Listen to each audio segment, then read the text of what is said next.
like a bowl, and it's a certain size, and when you openly, freely give it away, you empty it out, then God gives you a bigger bowl. You have more that you can give. And so, that's really what it's all about. The bonus session, this session, is very much of a free form. We're going to be shooting some more videos here in a few minutes. The topics, like last month, we talked about over 40 people had died in DuPage County of heroin overdose. So we talked about that. We talked about preventing teen and adult suicide. We talked some about that. We talked about the economic model and creating jobs. So the question is like, what are we doing with that?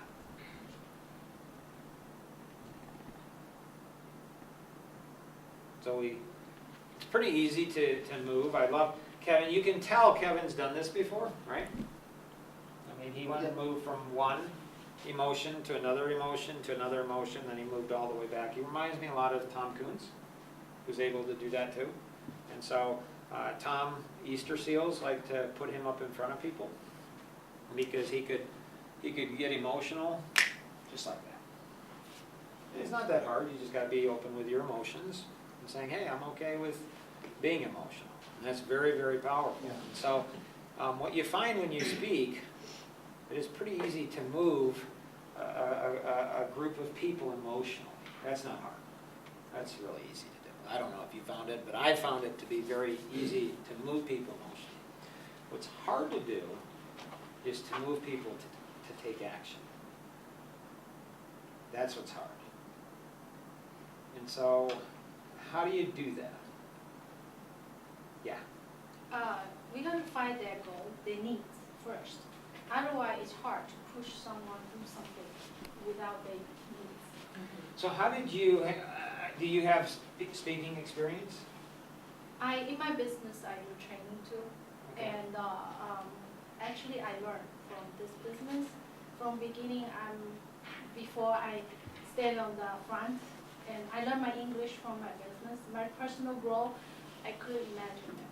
So I really think, what I have, and before I don't have, right, I do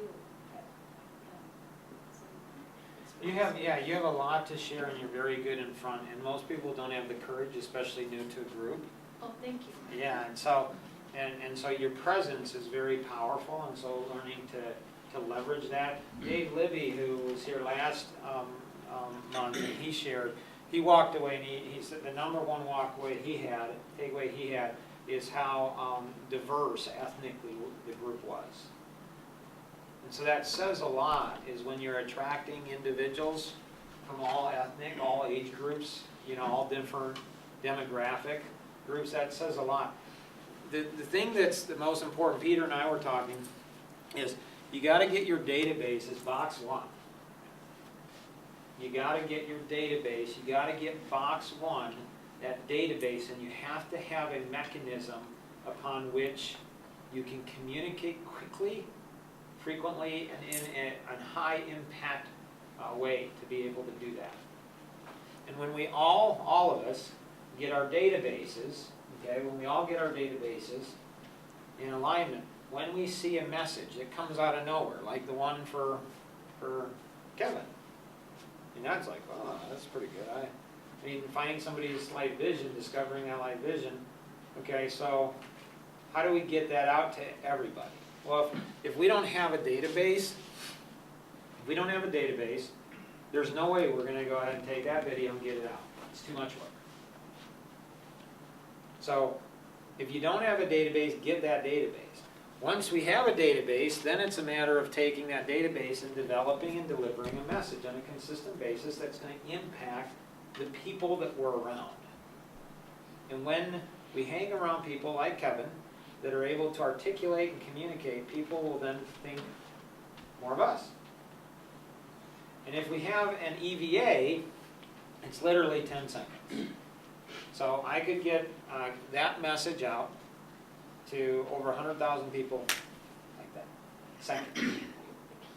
So all I do is say, Katrina, 10,000 people, find a group, whatever that group, whatever you think the best group is, take that and get that message out. Once it's edited to 10,000 people, and it's done. That's how easy it is. And so following these things and going through is really important. Getting more people, like where we're stuck is we're stuck in a dimension. And it really is frustrating. I'm getting ticked. I'm like, so what are the three elements to frustration? How hard you work, how much you care, and your level of expectation. It's really simple.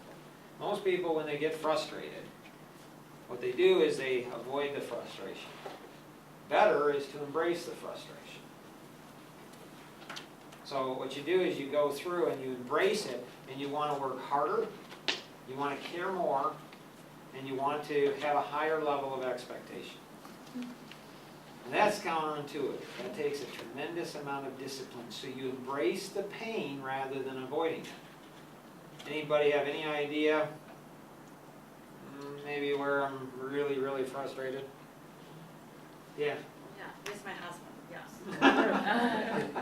Not where you're frustrated, where I'm frustrated. Anybody know where I'm frustrated? Inability to take action. Really? Yeah, that had not crossed my mind. What action might I not be taking? Well, we talked about like last month Okay. that David was sharing about the overdosage and. Oh, okay. And what action have we really done? Okay, got it.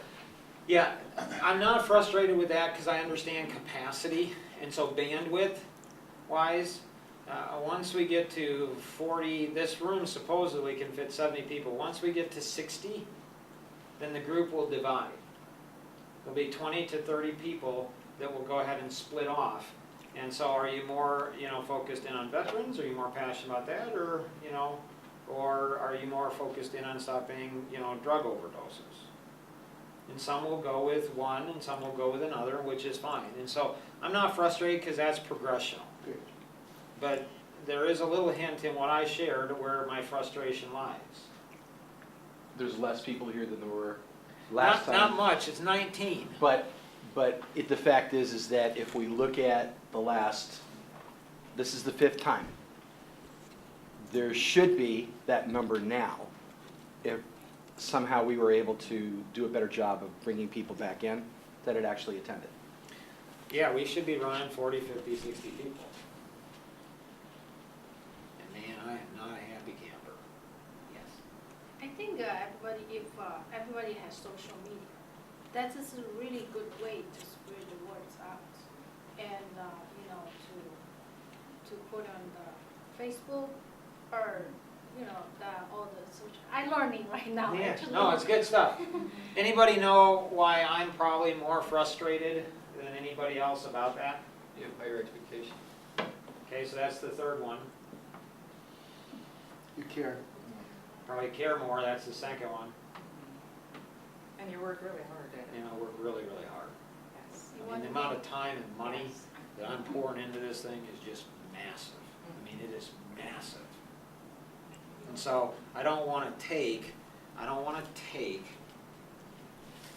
month or 2 or 6 months because somebody's child is going to die this week because of some type of drug overdose. And the reason is because I don't have the systems and the people in place to have the bandwidth to reach what I need to do. And that really bothers me. And so in my world, how I live my world, my ability to perform and take action is life or death for somebody. And it's bottom line. People are like, Mark, you're pretty intense, like all the time. How do you handle that? I can't imagine not being that way. I mean, I just can't even imagine not being that way. I mean, it's like, how can you live life any other way besides that way?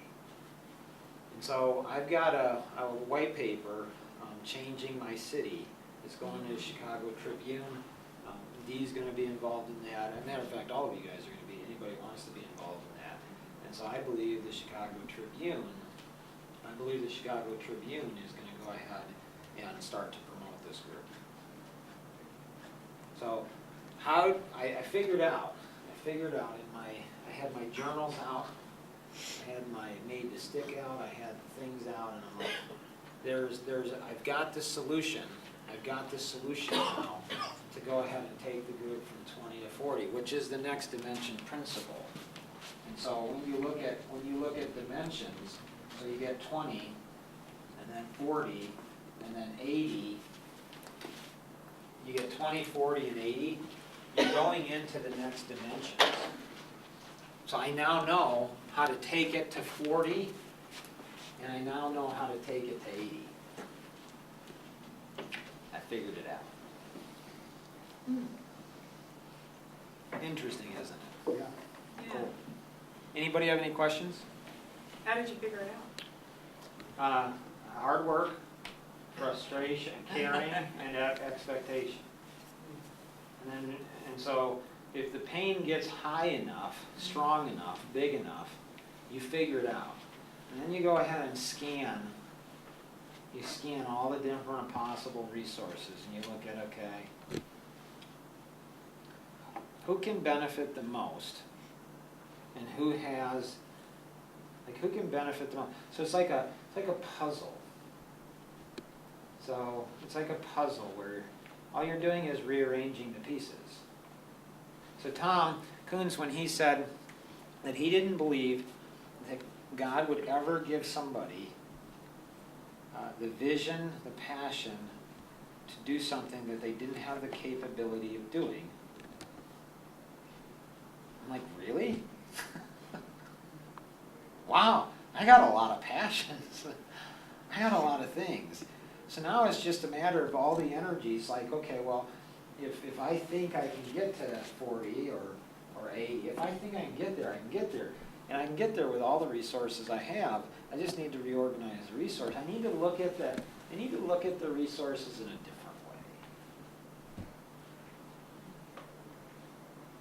So, does that answer your question? Yes, it does, thank you. Kind of. Yeah, yeah.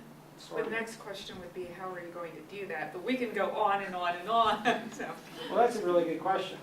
I'm glad that you asked that question. That question's it's just one word. It's just one word. It's Amanda. That's what it is. Is what? Amanda. Who's Amanda? Hi. Oh. Yep, that's what it is. How's Amanda gonna do that?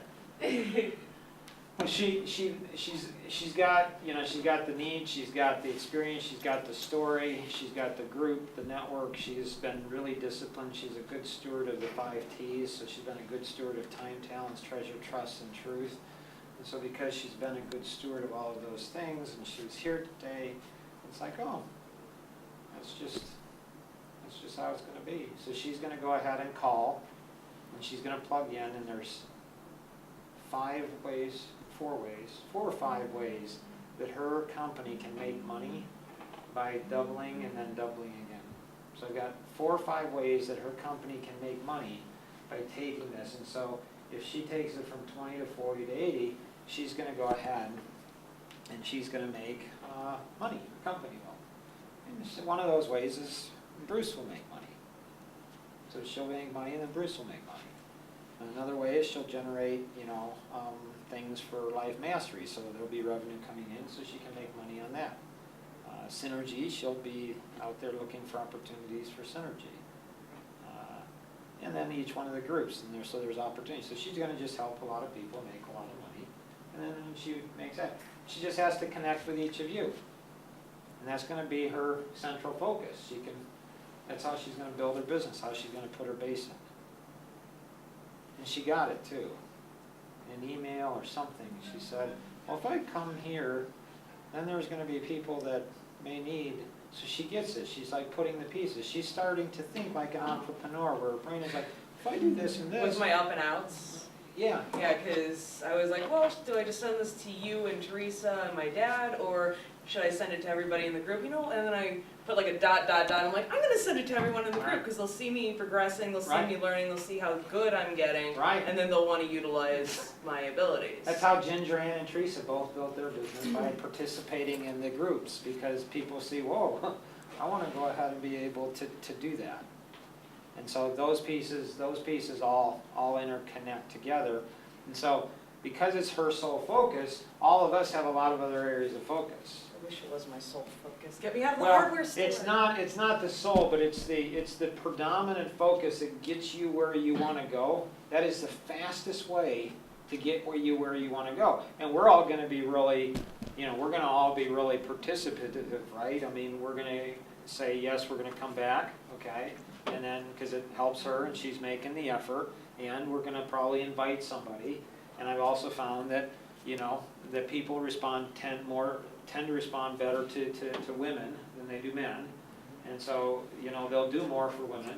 And so Amanda will leverage that like crazy to make sure you attend next month. She'll get the other people to attend, and we'll go from 20 to 40 to 80. That's how we'll do it. Simple. Okay. All right?